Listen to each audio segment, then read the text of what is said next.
Hi, I'm Homer Hickam, and I was in the class of 1964 industrial engineering at Virginia Tech. And the way that I got involved with space was as a young person. I read a lot of science fiction growing up. And then in 1957, when I was 14 years old, the Russians launched Sputnik, the world's first Earth satellite.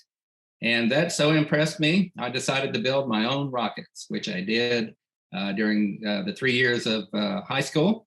And those rockets allowed me to go on to the National Science Fair and come back with a gold medal. After that, I went to Virginia Tech and learned how to be an engineer. Did a few other things before I finally got to NASA. But once I was at NASA, I dearly loved my job. I woke up every morning and said, oh boy, I get to go work for NASA today. And it was a lot of fun. And I worked on some very interesting missions, such as the Hubble Space Telescope and training the first Japanese astronauts. But ultimately, I decided to write a book that was titled Rocket Boys, which was about those 3 years in high school. And it did so well, and I already had 30 years of federal service. I decided to retire and become a full-time writer.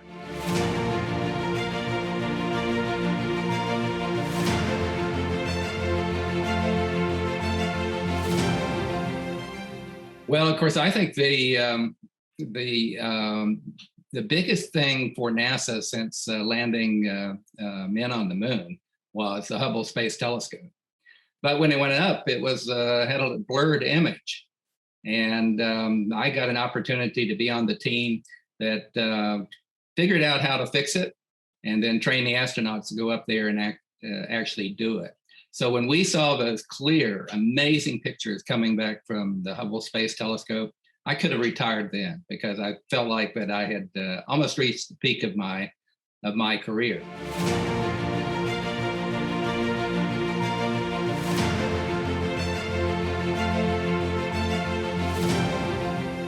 Yeah, China's got a long history of just dropping their stages wherever. They dropped one of their biggest boosters right on top of one of their own towns, and did a lot of damage in that process. So I think we're going to have to put some pressure on the Chinese space agency to clean up their act and not just drop their boosters wherever they want to go. Eventually, they're going to hurt some people and do some real damage. So somehow we need to put pressure on them. They don't like having pressure put on them. They resist it quite a lot for one reason or the other, but I think it's time.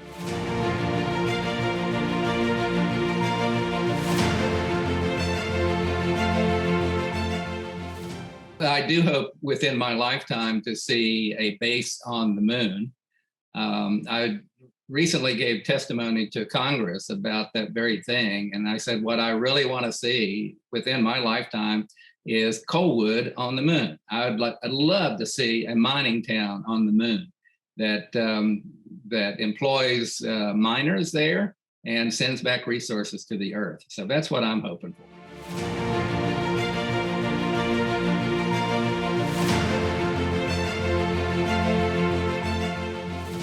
Well, I would have to say that my mom was a big reader and my father was a big reader. And my mom taught me how to read before I went to school.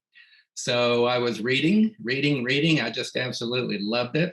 And after a while, I kind of figured out, well, maybe I could write some of these things as well. I started writing when I was in the third grade. I had my own little newspaper there in Coalwood, West Virginia.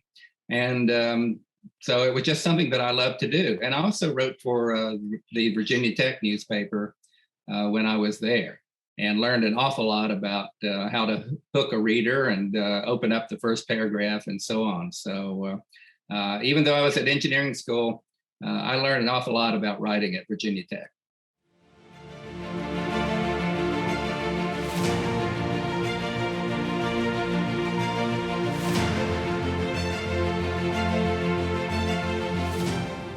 One thing you're going to learn is I didn't actually apply to Virginia Tech. I was a little bit busy at the time with my rockets and going to the National Science Fair and so on. And I kind of wanted to go to the Air Force Academy, but my eyesight wasn't good enough. So it was one of those things I just put off. And so in the middle of the summer before the college year, it occurred to me that, gosh, I have nowhere to go. And my mother thought that was pretty funny because she had already applied to send me to Virginia Tech. My brother was there already on a football scholarship. And so she said, not to worry, don't fret, I'm going to send you to Virginia Tech.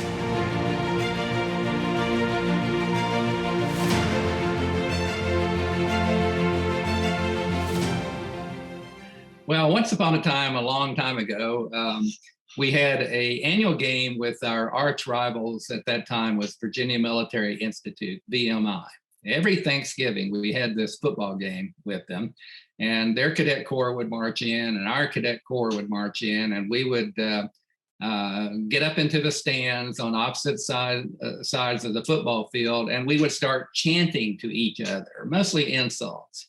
And one of the greatest insults to us was the fact that they had a little cannon, a little pop gun that they would fire off, and it would make a perfect smoke ring and drift across the field. And then their cadet corps would chant, "Where's your cannon? Where's your cannon?" Well, the Virginia Tech administration at that time was not very interested in buying us a cannon, which would have been the best thing. So we decided to just build our own. Two other cadets, Butch Harper and George Fox and I, started to figure out how to build a big Civil War style cannon, 10 times bigger than the little thing that VMI had. And we managed to do that one way or the other. We collected brass from the cadets, and we went, actually, my dad's coal mine contributed a lot of the brass. And then later, Virginia Tech alumni Paul Huffman in Roanoke at his foundry donated a little bit more. We got the form made over in the industrial engineering department. After midnight, we did all the work over there to create the form and the mold for this cannon. And sure enough, we were able to build it. Unfortunately, when we hoped to debut it, really sadly and tragically, our president, John F. Kennedy, was assassinated about 2 weeks before. And so we were thinking about a name for our new cannon, and it occurred to Butch Harper and me that we could honor President Kennedy by calling the cannon the Skipper, because he was the skipper of a PT boat during World War II. And also, skipper was a term that we used for seniors who had no rank. They were privates, and that meant ordinarily they were really colorful, loud characters. And so skipper, we decided, yeah, we're going to call it the Skipper. And we did have the football game that Thanksgiving, and sure enough, VMI dragged out their little pop gun and set it off, and started chanting, "Where's your cannon? Where's your cannon?" Well, we towed out the Skipper, and we lined her up, and I put the biggest charge that ever went into that cannon and set it off. And a shockwave, it stunned me how loud it was. We had tested it on the Virginia Tech golf course, but not within an enclosed stadium. We hadn't accounted for that. So the shockwave went across, essentially blew the hats off the VMI Cadet Corps and cracked the glass in the press box on the other side of the field. And after a moment of stunned silence, our Cadet Corps started chanting, "Here's our cannon, here's our cannon." So that's the story of how the Skipper came to be.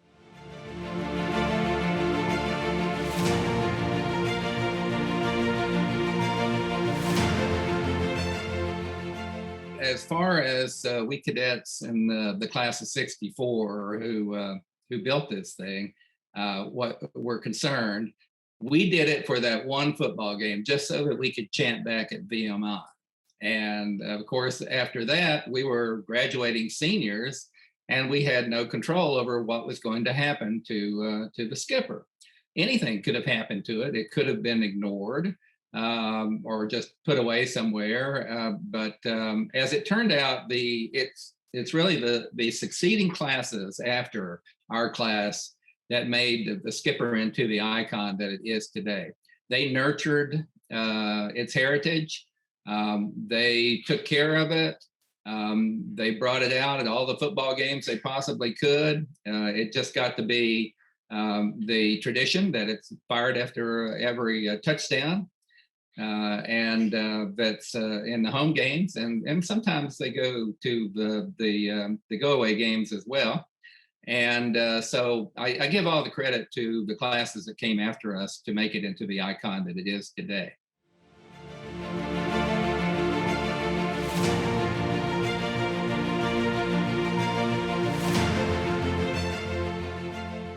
Well, my professors would have described me as too often at the Lyric Theater. And yeah, I didn't make the best grades at Virginia Tech, but I surely learned a lot. And I can remember maybe my best recollection of one of the professors at Virginia Tech was Dan Plata, Professor Dan Plata, who was in charge of the engineering mechanics department. And the toughest class that we engineers took, the ones that everybody who took engineering ran into, was Dan Plata's statics class.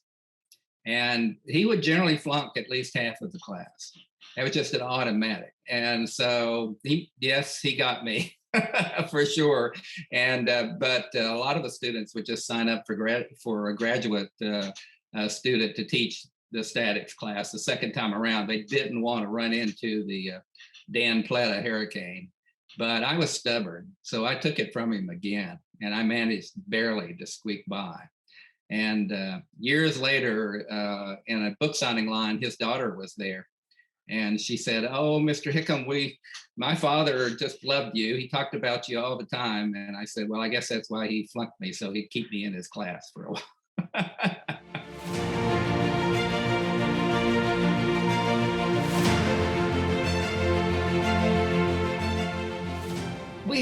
We had a lot of fun in the old Virginia Tech Corps of Cadets. We really did, and we studied hard. We worked hard, and but every once in a while we would have a little bit of fun.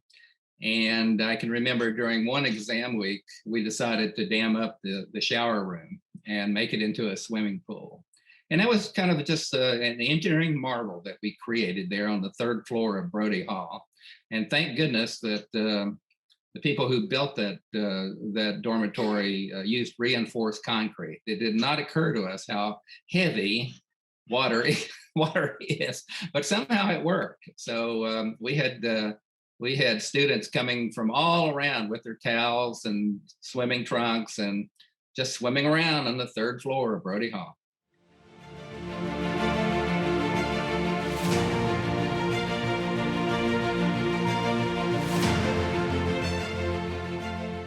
Well, here's the thing about Virginia Tech, is that those of us who went through it, whether in the military system or as a civilian, we all identify as family. We are a family. There's no question about that. And I mentioned in a recent speech that I gave to the graduating seniors of the Cadet Corps that typically when we graduate from Virginia Tech, we kind of lose track the first few years of our fellow students. It's just a way of it. Family issues, going to work, employment, all of this generally happens right after you graduate. So there are a lot of things that are very, very busy. But ultimately, somewhere along the line, you realize that you miss that other family, that family that you had at Virginia Tech. And the really neat thing is that family is waiting for you. And when you turn back to it and start getting involved with whether you're on campus or just interested in what's going on in campus, you start recognizing a lot of the names and a lot of your fellow alumnus, and pretty soon you get involved. And so the Virginia Tech family is always waiting for you.